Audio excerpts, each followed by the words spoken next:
Hello guys, so welcome back to the crew calling all units, driving all cars, part number 89. Kawasaki GPZ 900 or Ninja. That's a mouthful. 1984 Ninja bike. Let's see what it can do.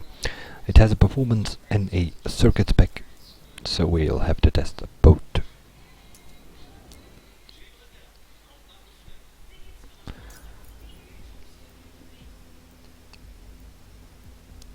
We'll start with the performance spec. 1 mile drag.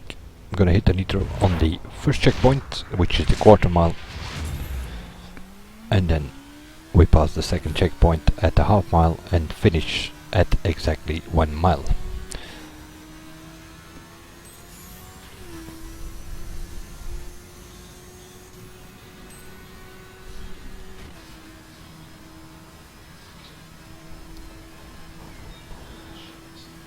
Performance, we're looking at time, well, anything around 23 seconds is pretty decent.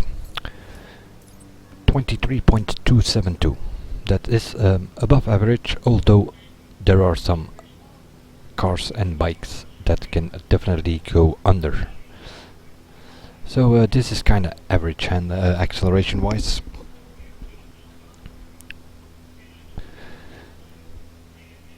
But we will have a look at the circuit spec as well, of course, and usually in general those are usually better. Especially lately it seems that more and more the circuit spec is the best use, as I call that. And that will also be the case for this bike, I think. But we'll see if I can ever find this thing.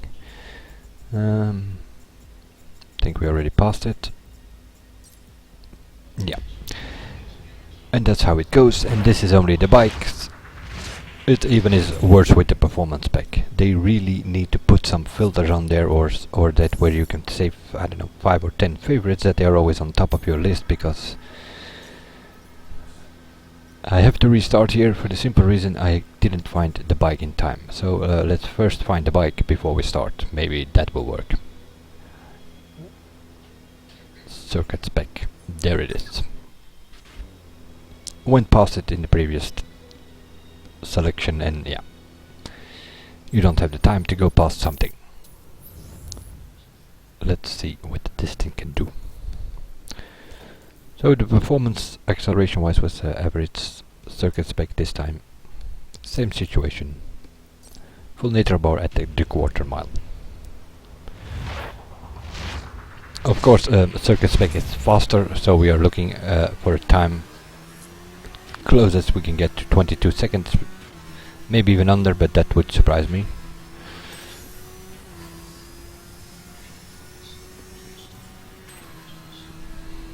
The driver is almost with his nose on the dashboard.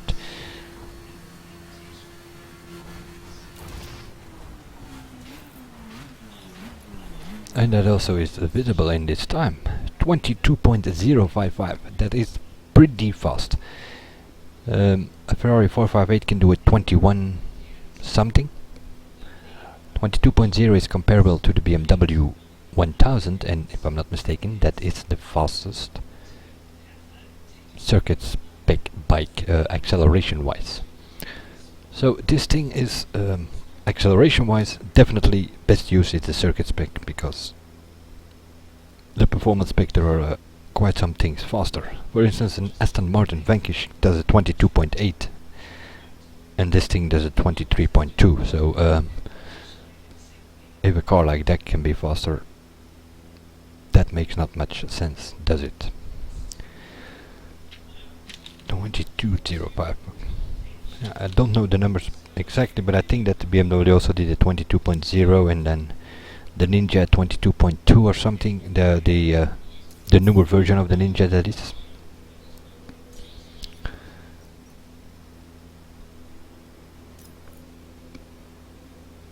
Let's find the performance spec again.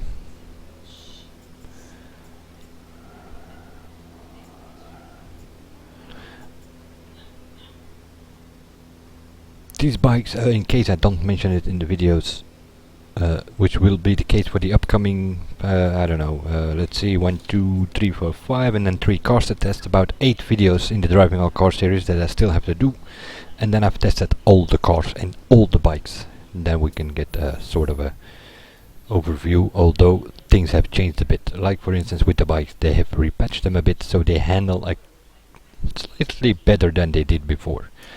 Of course not as good as before the April 2016 patch where they completely ruined them. Some of them you could hardly make a turn. That is all improved a bit now. What I do here is going downhill towards the Bonneville Flat to sort of get an idea on the top speed. Of course you do not have slipstream here and such things, and also traffic might be an issue at times here, but it gives us a pretty decent idea. This is a performance spec, so we are looking, what did we do here recently? The Panigale could do a 411 something, 411, 412. We just try to get some speed first. Most cars and bikes can do 370, 380 here on this section, so it doesn't tell you exactly what's the big difference or something, because most of the performance spec can do that here.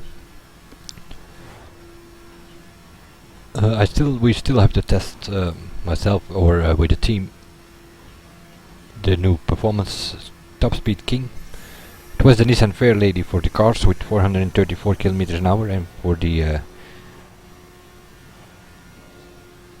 bikes it was the Ninja, the newer one, and this one is definitely not one of them. It was going towards 400 something, but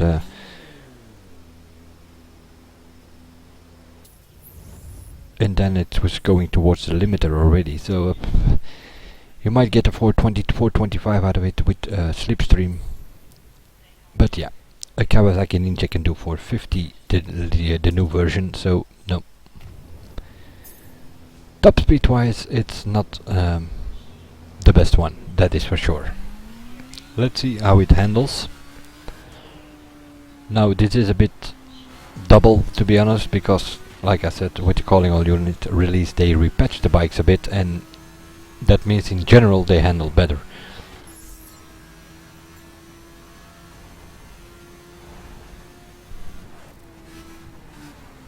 Or I get used to it meanwhile, that's also possible. Seem to have decent brakes though.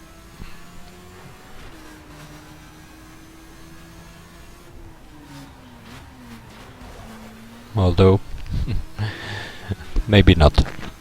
Just lucky on the first corner, maybe. That was also a possibility. And I did it again.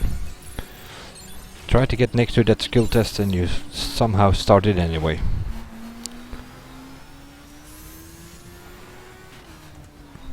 The best handling bike, well, it depends on your preferences, I guess, but for a long time it was the BMW 1000, especially from the race bikes, but that all changed a bit.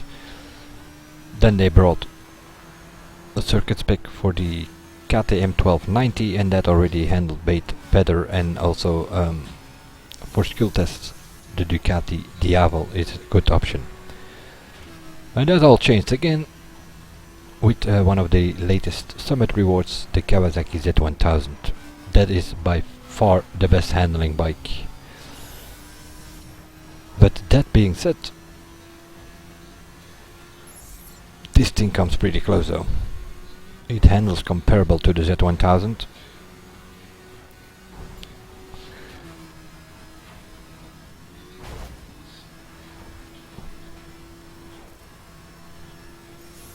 Quick response to your input, and also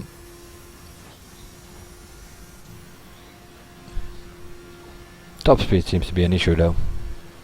380 and then it sort of slows down, and brakes, no, not that good though. The handling is a definite plus. The brakes probably will be a minus, depends on what the circuit spec can do, but it also has bad brakes, then the brakes is going to be a minus. But handling wise you can throw it in the corners. Also pretty stable, so yep.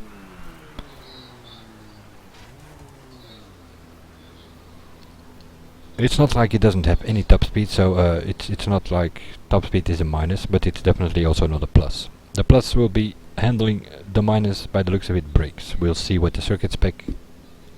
If it comes back on the circuit spec, then it definitely is a minus.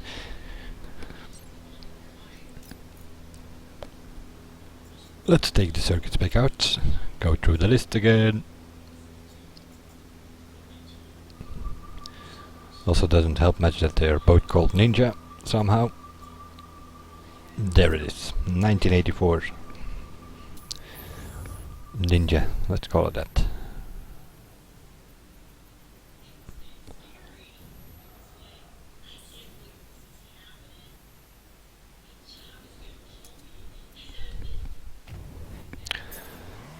Circuit spec, then we are looking for something like 430, somewhere in that region. Should be able to reach that. Kilometers an hour, that is, because I often get comments, how can you get the bike so fast and such, but obviously I'm using kilometers an hour metric system, seeing I'm been in Europe, and that's what we use here. 400 kilometers is about 250 miles an hour, to give you an idea. So we are probably doing somewhere between 250 and 260 at this moment. If we want to talk in miles per hour.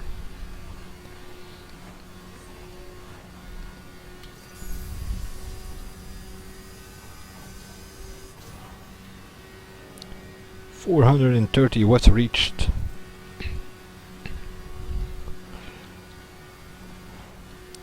The newer Ninja can do 433, 434 there, maybe even a bit more, if you can get it all together with your nitro. And eventually you can do 461 kilometers an hour with slipstream and such. So I don't know. I have to be tested. This probably won't go as fast, but it might be close. But it all relative seen. The new Top Speed King is a car this time, and it's the Hurricane. The new Hurricane can do over 460 kilometers an hour. And so that is the new Top Speed King in circuit spec, and probably also in performance spec. Before it was the Ninja with 460 in circuit and 450 kilometers an hour in performance, and that is with slipstream and all. But the Hurricane beats it definitely in circuit spec, because we have tested that already, and from what I hear also in performance spec. Which also means that the Nissan Fairlady with 434 kilometers an hour is no longer the fastest car. It will be the Hurricane now.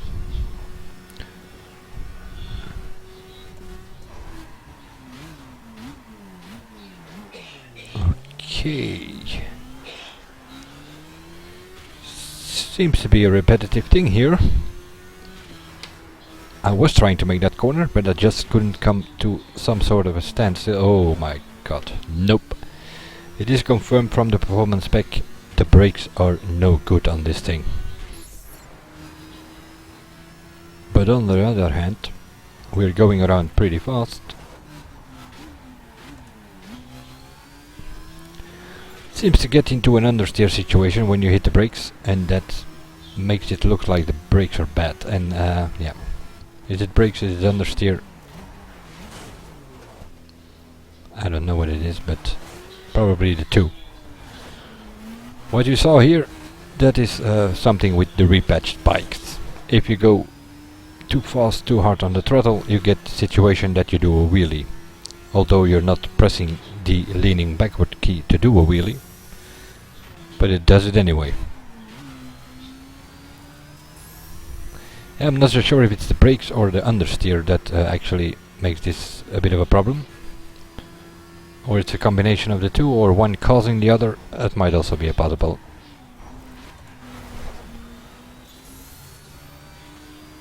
Seems to go in some sort of lockup. If you hit the brakes, it kinda locks up and you can't steer anymore, which makes it keep or looks like an understeer situation, and which means you have to slow down more to take the corner.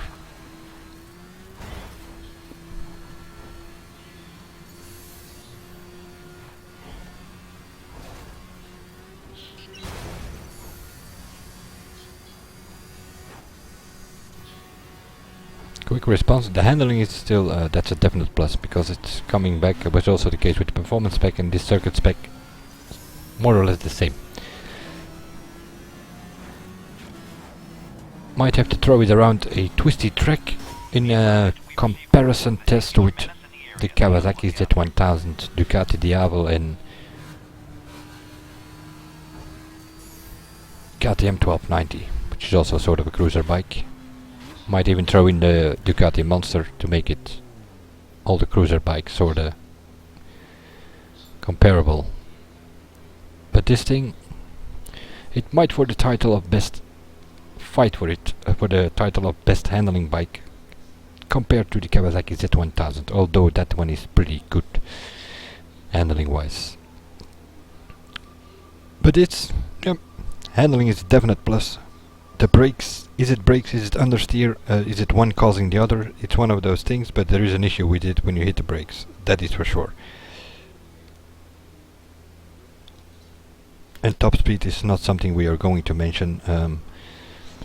It's not bad, but it's also not the best, I think. But seeing the acceleration times with a 22.0 for the circuit spec and 23.2 for the performance spec, I would say best use the circuit spec. We'll see you guys in the next one, and bye for now.